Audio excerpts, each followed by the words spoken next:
Okay, that should be better. Sorry about that.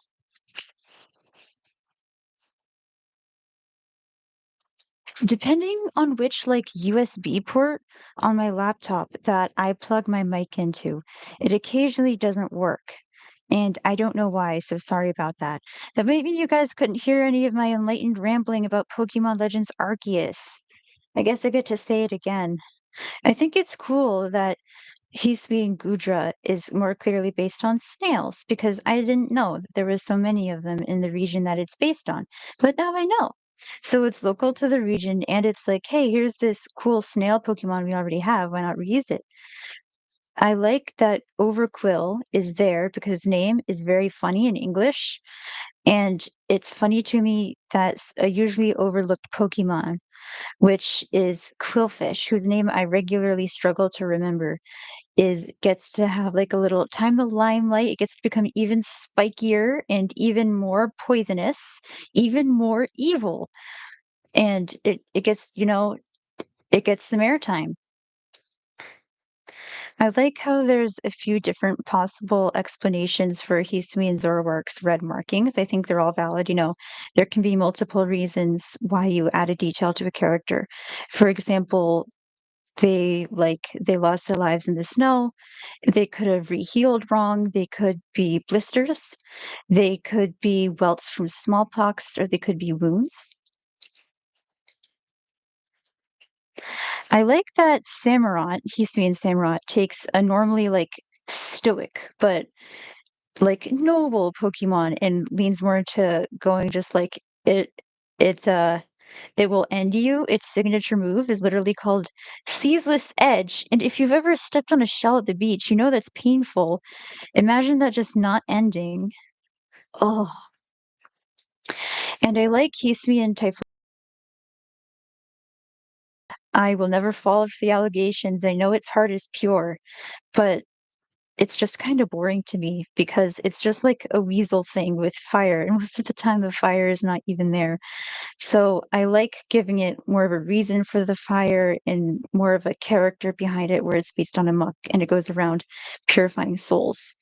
And this is a example of anthropomorphization that I want to talk about because it doesn't really look like directly like a human. Like sure, it walks on two legs, but it's more like its expression. It looks like tired like a human's. It wears like flames that look like a necklace. None of that's too direct. It doesn't really look like it's wearing clothes or whatever. But when you give it those indicators, that can help us relate to it more because, we, the players, are humans mostly. So when we see the expression or we see like indication of an accessory, we go like, "Oh, this is like me. I can talk to it. It can be my friend." And I like that Hisui Decidueye takes the kind of natural route of going green summer leaves into orange and red autumn leaves. I don't remember if it's based on any specific owl, at least as far as we can tell, but I totally forgot about the kinds of owls that mainly run around, use their legs instead of flying.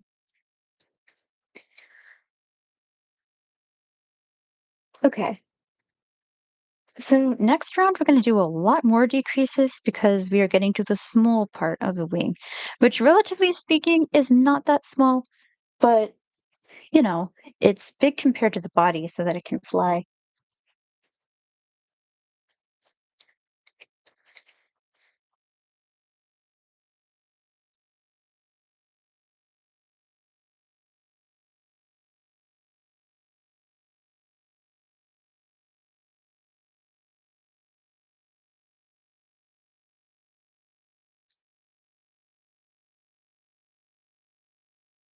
I'm also kind of curious, like in Legends Arceus, there's not just clearly ancestors of characters from Sinnoh, like Saline or Komodo.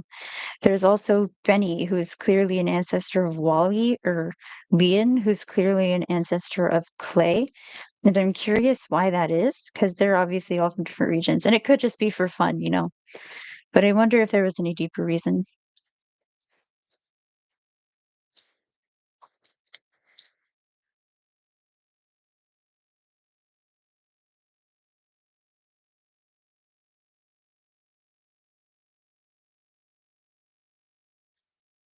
Let me count. How many so far? 1, 2, 3, 4, 5, 6, 7, 8, 9. Okay, so we need 3 more. For example, um, talking about character designs again, even aside from the time period, a lot of characters in Legends Arceus will be shown to be dressing warmly. You can tell like they're wearing thick layers, and Irida very clearly is not. And there's even this little gag about her having trained in the tundra and stuff. And to that I say cap. I say someone just wanted to draw her in this outfit.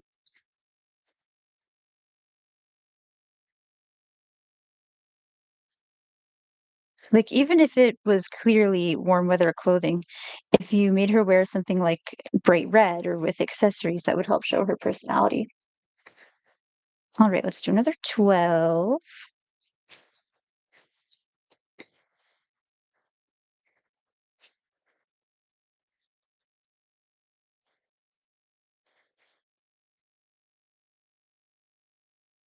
It is funny that Irida's mentor guy, whose name is escaping me at this moment, he's in a similar situation to her where he's not exactly dressed for the weather. Like I don't hate it. I just don't completely buy it with Irida because I've seen this kind of thing happen so often. I kind of know it when I see it.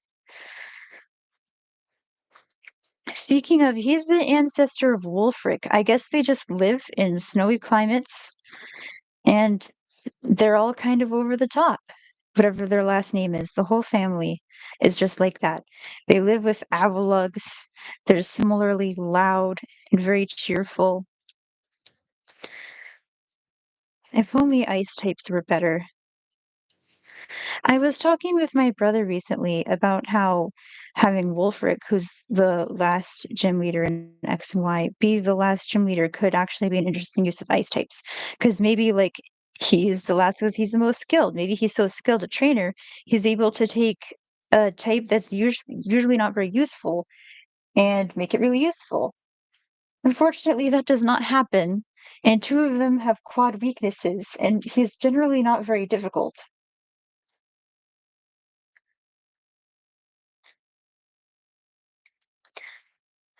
Ice types really need a buff, and I don't know how to give them that buff because I am not a game developer. But I remember people joking when terrestrializing first got introduced that ice types' biggest buff was that they no longer have to be ice types. And I hate that that's true because I feel like they usually look really pretty, for example, like a Alolan Ninetales. And then, like, are they useful in battle? Unfortunately, they're very brittle. They don't A lot of them have, like, weird stat spreads where they seem like they're built to be bulky, but then they actually can't hit that hard or absorb that much damage. They don't beat that many types. They have a lot of weaknesses, and it's just a shame.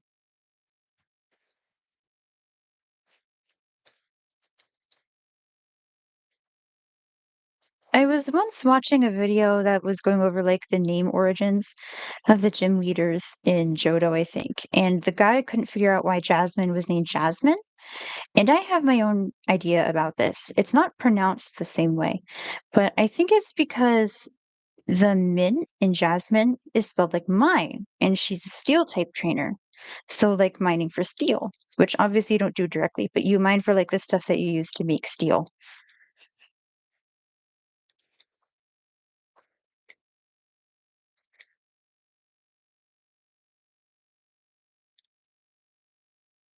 I wonder how long through the development process steel was thought of too. 'Cause I think it's fun how she is, like, this sweet, dainty young lady who specializes in, like, a stereotypically tough, strong type, and you don't always see that with later steel type trainers. So I wanna know, like, was she designed first, or was the type designed first? Like, did someone draw her, then go, "Okay, what type should she use?" Or were they like, "Well, we wanna have this new type, who should represent this type?" Honestly, something like that has probably been revealed in at least one of the many, many times that Pokemon's information has been leaked, which is getting kind of sad to me because it happens so often. It's like, man, you guys have no security. Like, it's cool learning all this stuff, but I wish people were like choosing to tell people this stuff instead of it just getting dumped onto the internet. Like, guys, you're one of the biggest franchises in the world. You should have better cybersecurity. This is just pathetic.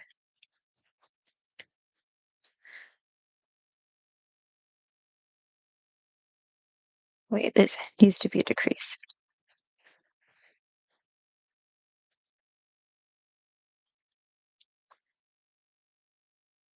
I've seen some people guess, like, were the loyal 3 also, were they ever, like, specific Pokemon? That's this round done? Or are we ever gonna know? And I don't think we have to, but it's fun to think about, and if I had to guess if they were any kind of Pokemon, they were, like, individuals that don't exist anymore or that we'll never really find out, like the 3 dogs that turned into the legendary beasts, like, we don't know what those were. Like, you kind of see them in the anime, but they're just, like, silhouettes. I've seen people guess that they were like a Pidove and one of the wise monkeys, but I don't think that's the case at all. I think they were designed like character first. Like, we want these 3 to be a trio of goons. What should they look like?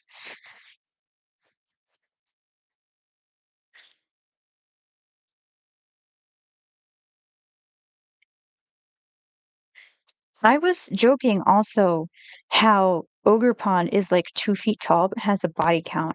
Then I was informed that this is also true in real life because she is one of the strongest slash most useful Pokemon in competitive play, which makes sense. It's just like, huh, she's got a lot of firepower for a tiny tree with no arms.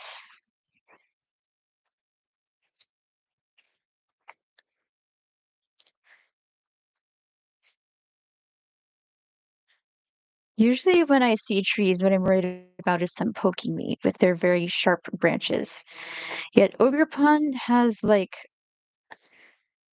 she has like sleeves or something on the sides of her head, which she uses to swing around a Kanabo. And I am scared. She's like half my height. I could like punt her, but I feel like that would be a bad idea because I would get hit back way worse. It is cute to see how many people in Kitakami mistake her for just being like a little kid that's part of the festivities, though.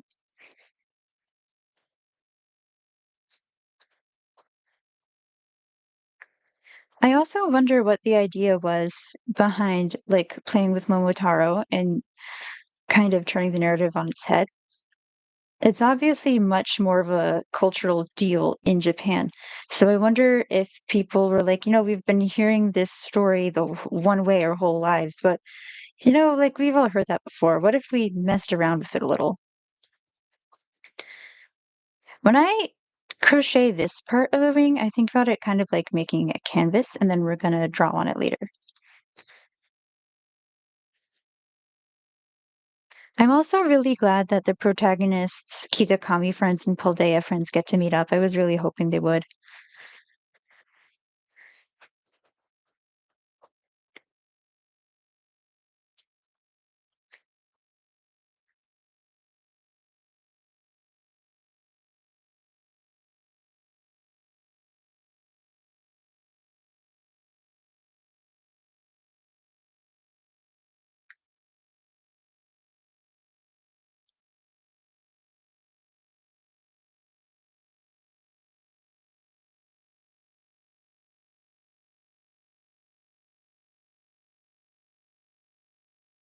Okay, so this is so far. This shouldn't take too much longer. Once we get to the end, we're gonna single crochet across to close it up. And the directions say to sew the big ring onto the small ring, but I think we can also do that after we decorate it.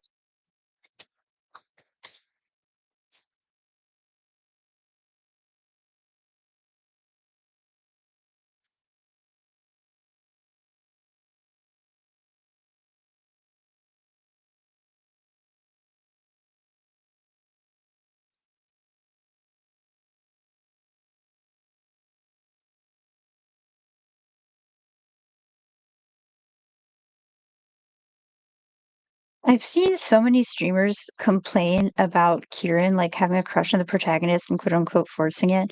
And this isn't a case where it bothers me because the game is clearly marketed to 10-year-olds, not 30-year-olds who are the streamers.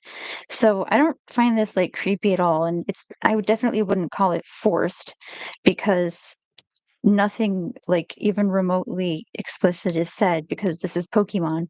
The most that he does is a gesture of giving you an applin, and yes, I know that's considered a romantic gesture in Galar. It's just like I feel like this is like about what I would expect of like a kids or tweens book, which is who the game is mainly marketed to, and that just makes total sense to me.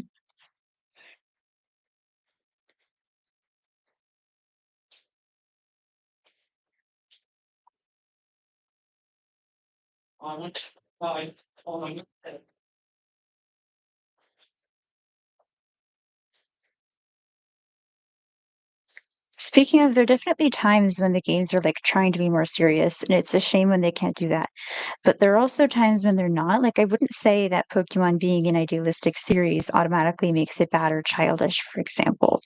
So it's kind of frustrating every 3 years when a new game gets announced, and grown adults are like, man, this kid's game doesn't appeal to me anymore. Man, this kid's game is so happy and cheerful. Man, this game that's clearly marketed to children doesn't appeal to me anymore as an adult. And it's like, bro, look in the mirror. Maybe you're the problem. Six.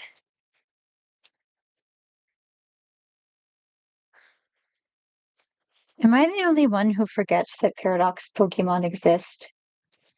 I kind of feel bad about it, but there's also so many. They kind of just pad out the decks, and some of them are very boring.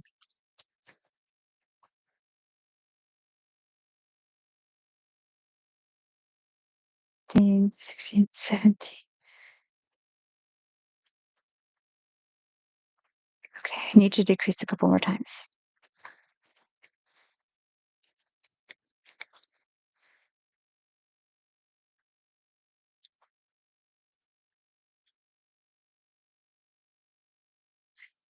I remember seeing like the Pokédex get leaked, which also gets leaked every 3 years, proof that this very successful series can't do the most basic things sometimes. And I was like, well, allegedly, this is the Pokédex for Scarlet and Violet. I kind of hope it isn't, but it looks low quality enough that it probably is. And then I would just got sad. And don't get me wrong, I really like a lot of Paldea Pokemon. It's just there's also stuff like, man, these textures look muddy as heck. Or like, some of these feel under-designed. I'm looking directly at Bombardier. Or like, it's not terrible, but when I look at like the metallics, for example, I feel like they could be shinier. And I feel like that's the kind of thing that would be very, very possible if they just had more time. And same goes for all of the bugs and glitches, very like basic thing that you weed out. And if I had to guess, people working on the game probably also don't want it to be buggy and glitchy. They probably want it to be the best it can be. And unfortunately, like, it's getting rushed. And I feel like that's getting more and more visible as the games go on because, again, we're working with bigger technology. The games are bigger, so more people are paying attention to them. We can do more. So when you don't do more, it shows. Scarlet and Violet are the best-selling Pokemon games, at least on their opening weekend, by the way. And I think a lot of that is because kids are playing it, I'm not gonna expect, like, a 10-year-old to go like, "Hmm, yes, these textures are subpar." Whatever, that just is. But I do wonder if some people making the decisions, like, at the top of the Pokemon Company and stuff are, like, counting on that. And if they are, that's a shame because 'cause they're going like, "Ha, ha, ha, kids won't know that the games we make are subpar." Like, that is bad. That's rude. That's just lazy. And I don't think they have to be, like, super sad or super complicated for adults to, like, grow up and keep enjoying them. Like, sometimes they also wanna just, like, take a break and have fun or play with cute animals. That's why so many people have pets. But 'cause so many people grew up with it, I think some of them, like, grew up really enjoying this series, so they know what it could be, but they're also, like, adults, and now their brains are developed, and they can go like, "Huh, this isn't as good as it could be."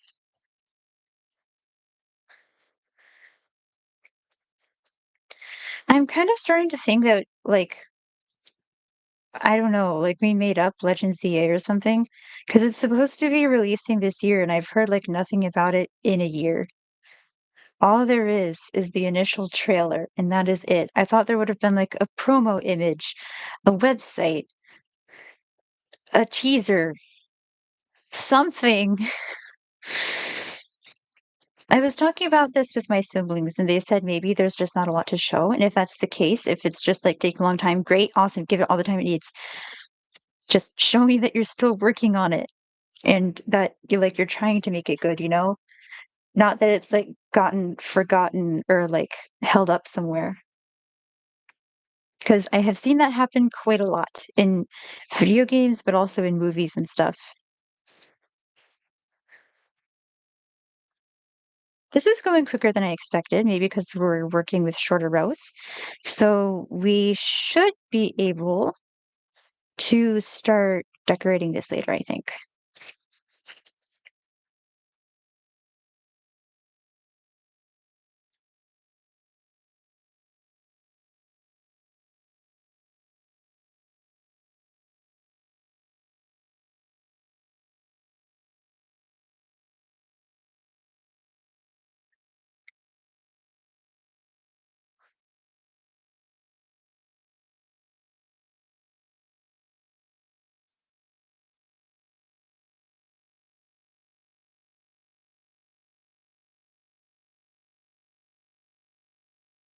It is a bit funny to see people clowning on BDSP for being boring and the same different derivative, which they are, to be clear. Those are all valid complaints.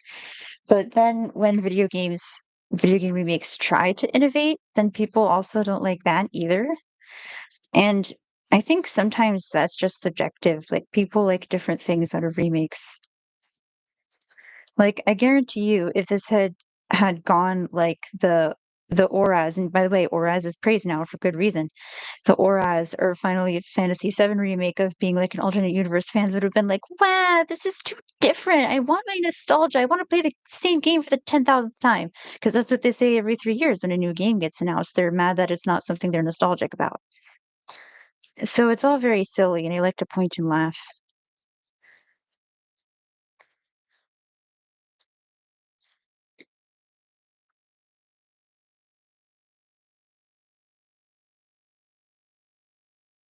Okay, this one we're just gonna do decreases and multiples of 5, and then we're going to single crochet across to close this. It is funny to me that despite clearly being a parody of virtual YouTubers, that's the key word, parody. This isn't how the Pokemon Company actually thinks streamers are, guys. You need to have thicker skin. She's not one. In universe, she's face camming. This is just how she looks because she's a Pokemon character.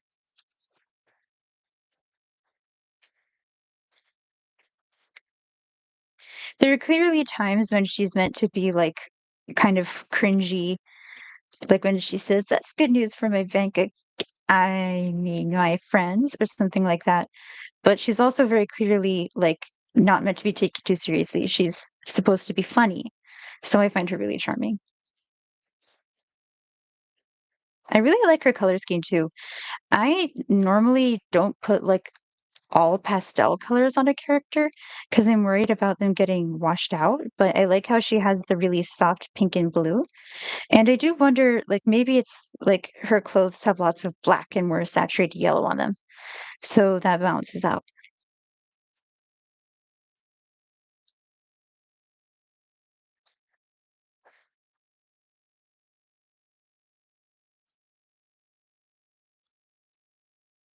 Hers is another design that people hated instantly, and then she became like the most popular character in the game besides Rika. And I actually like it because I think her having, like, oversized sleeves and, like, big bow hair, really jagged teeth, it helps show that she's kind of, like, chaotic. She's not wearing what would be considered, like, practical. She's wearing something that looks fun and wild, and that's clearly what she's trying to do with her streaming. That's what we're supposed to get from her as a character.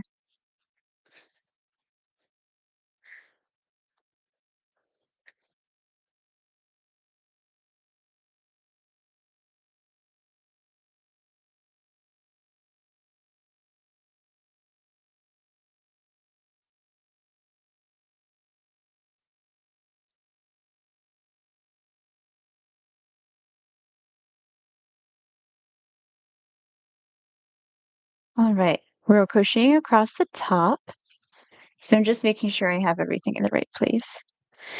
I also, speaking of character designs, I love a lot of the human character designs for Scarlet and Violet, like Miriam, Dendra, Time. Pretty much every human character design is super good. And you can clearly see them integrating like elements of their characters like type. Like Time's hair looks like rocks, Grimes' hair looks like a skeleton hand. She's the ghost type leader.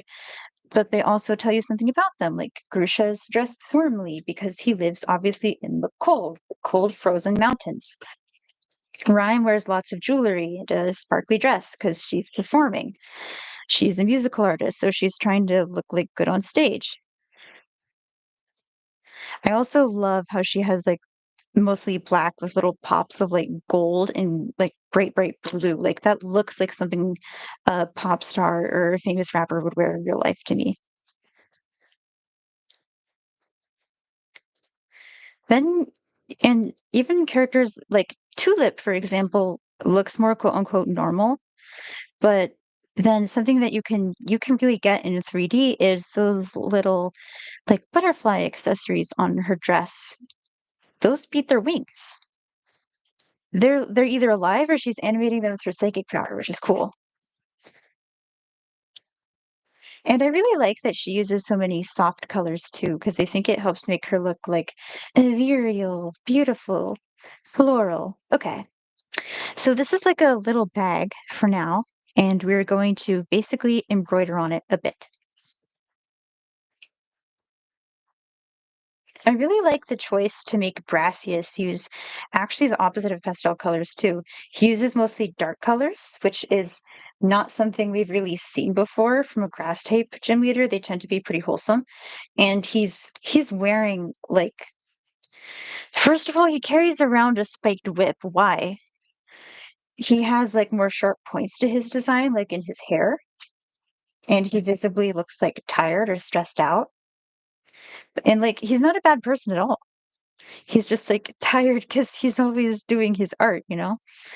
Or as we see with Hassel, he has like lots of emotions.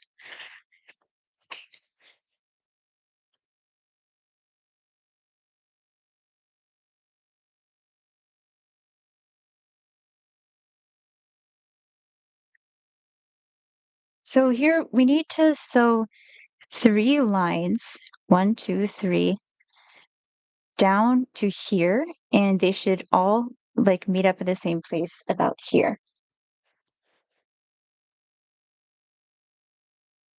I also really, really like the Four Treasures of Ruin, and I wish that they got more focus. I'm really curious about them.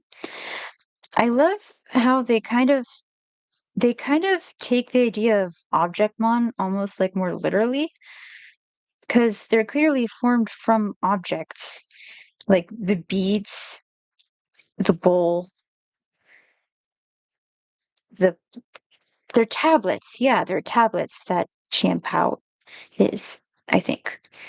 And the swords, but then those are just like part of their body, like the snail shell, the goldfish eyes, or the saber-toothed cat's literal saber teeth.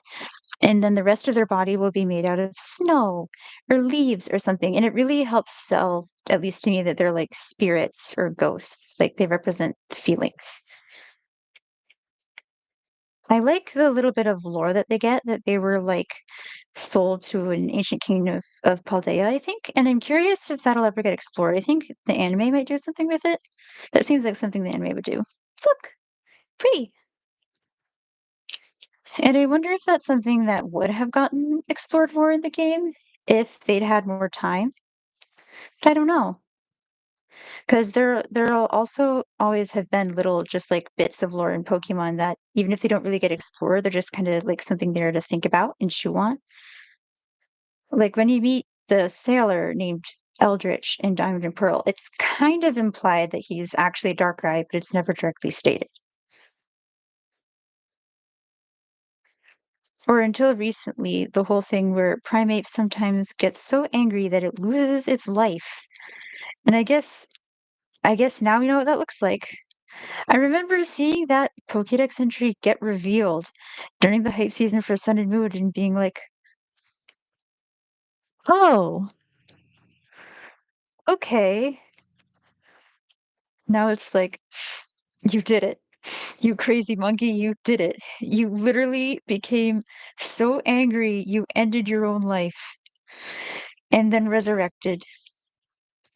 I guess it's true that some ghosts hang out because of unfinished business, and I guess Primates is just that it's always angry.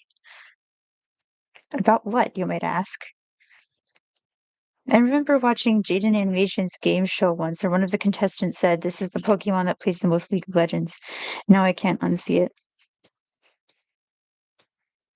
Well, I made this knot here because I thought I could hide it, but I gotta mess around with it first.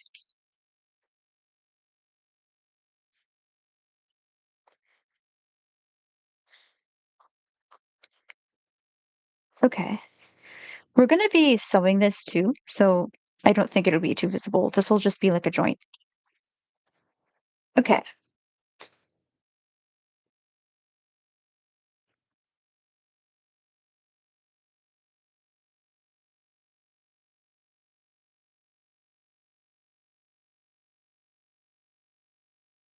So what I want to do is add some shorter stitches up here.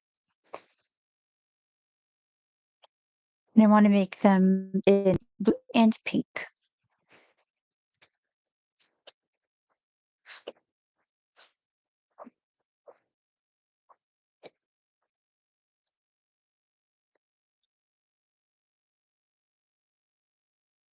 It was funny to see how many PokeTubers and people in general, when Legends Z got announced, were immediately like, what are starters going to be? What Pokemon are there going to be?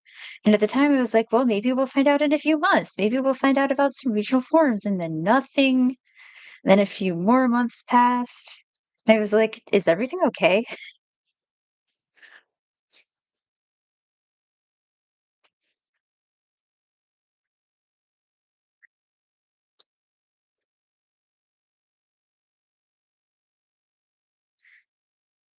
Since this is like the rough middle of the wing, I think this is where I should put the middle, like shorter stitches.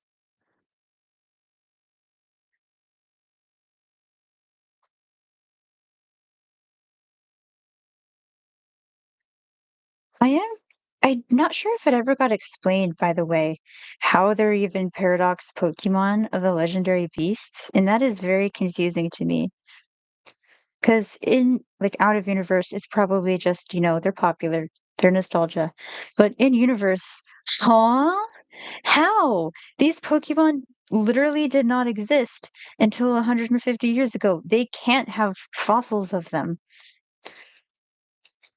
And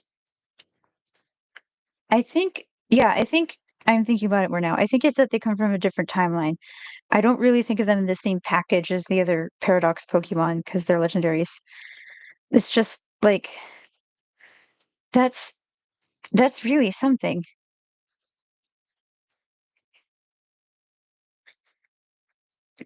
I remember for a long time not understanding why Heath's name was Heath either.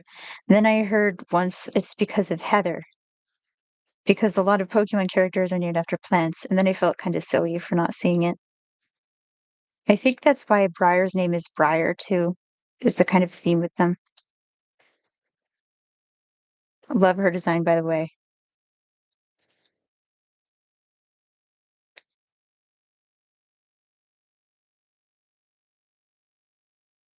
All right. So what I want to do next is add some blue details out here, but I wonder if I should add more pink first. Although I do kind of want there to be more blue than pink because it's a lighter color.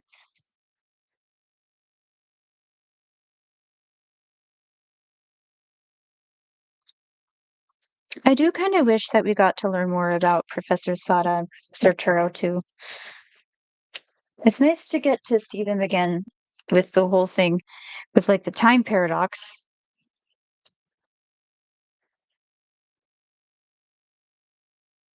But I do wish that we got to see more of like them as kids or the fact that they knew Clavel.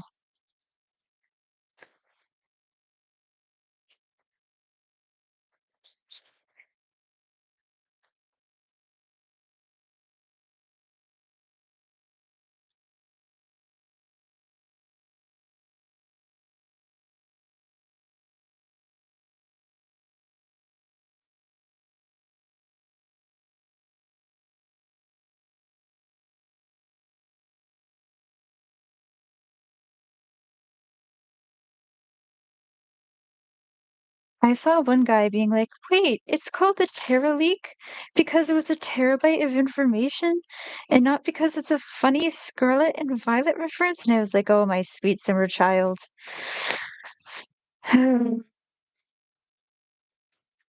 Like the whole situation is very funny, but a terabyte of information should not be leaking from most places, let alone one of the highest grossing franchises in the world. Okay, so this is the blue I want to use. Super, super soft. Again, I couldn't tell you where I got this because I got it in this condition. It's just a hand-me-down from someone else in my family. So I'm just going to focus on making some small dashes.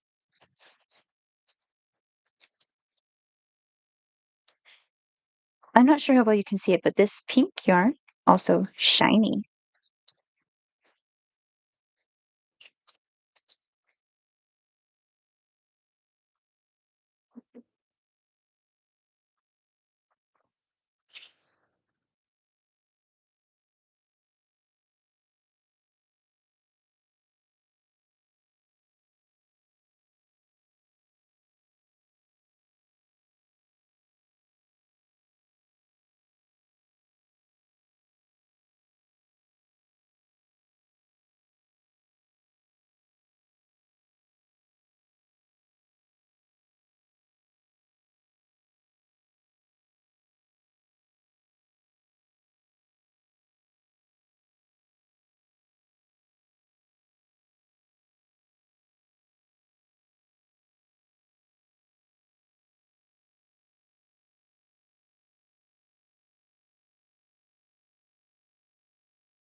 Might add another one over here, but I'm not sure.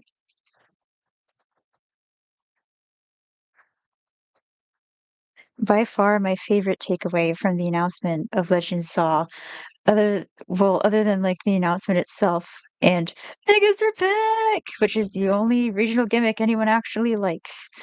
Fight me was Flagon. You can dream again. I wonder if there will be some kind of meme about like people have searched for a mega flagon for many years in universe, but it wasn't until recently that it was discovered.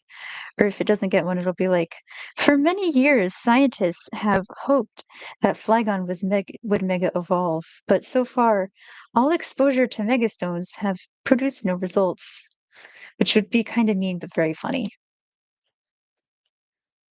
I've seen lots of people lean into the dragonfly elements with its design, but I remember I saw one person also really go, like I've seen that before, but how about I lean into the aviator elements, like with its goggles? And I thought that was cool.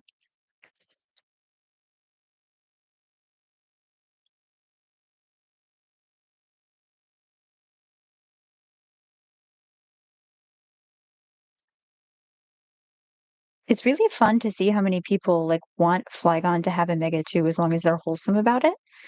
Because like so many people love this Pokemon, and they will go like, Like, "You didn't get a Mega Evolution? I got you, homie," and they just draw their own, or they work with, like, an artist to do it. And that's just really cool to me that so many people like this Pokemon.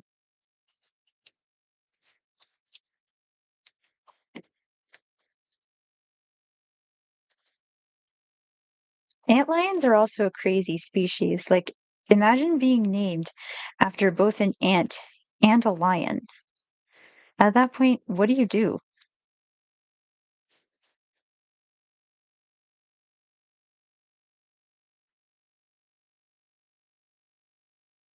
I had a friend in, like, middle school who called Trapinch and Vibrava Vibra, and I thought that was so funny for some reason to this day, I sometimes still do that.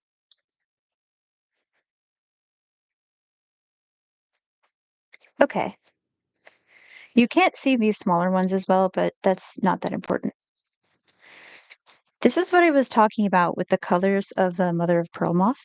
They obviously don't look exactly like this, but this white, purple, blue, and pink kind of color scheme, that's what you see with this moth.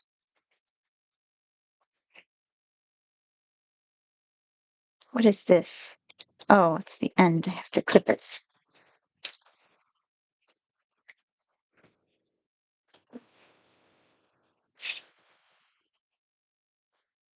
to weave in the ends of the blue yarn too. Just a second. I love getting to put this whole thing together once it's all done. It's really fun to see how it looks.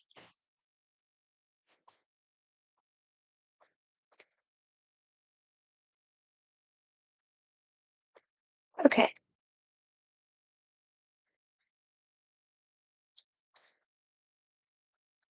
I've seen some other pearl moths, I think, have like small spots on the wings, so I might add those later, but I'm not sure.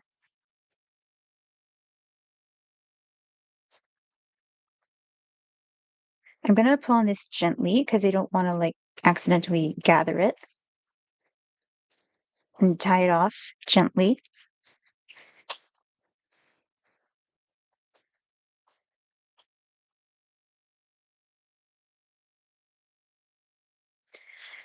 I think for pluses and minus, by the way. When I was little, I thought they had pluses and minuses on them, obviously, because of math.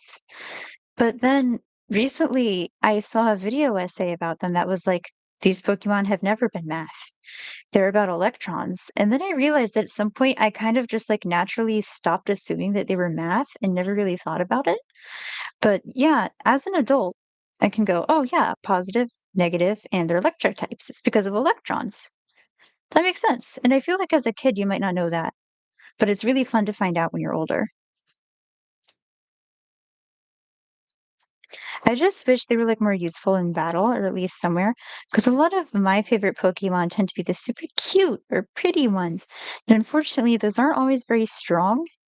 And A, I wish they were. B, I wish there was more stuff to do, like contests where it's not just about like battle strength. And even if that's like not what we're interested in, you could still like have fun playing the game.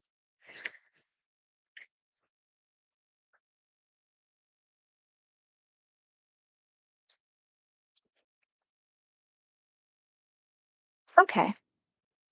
So that's done for today. And we may do like a guerrilla stream later this week where I work on this again. But we're going to be done for now because I have to get ready for a call later. And otherwise, we should be back next week to work more on this. Maybe we could make a small wing. So I will see you there at this same channel, obviously, next week. And once this is done, you can buy this plush on my Ko-fi. The link will be in my About section and in a pinned comment.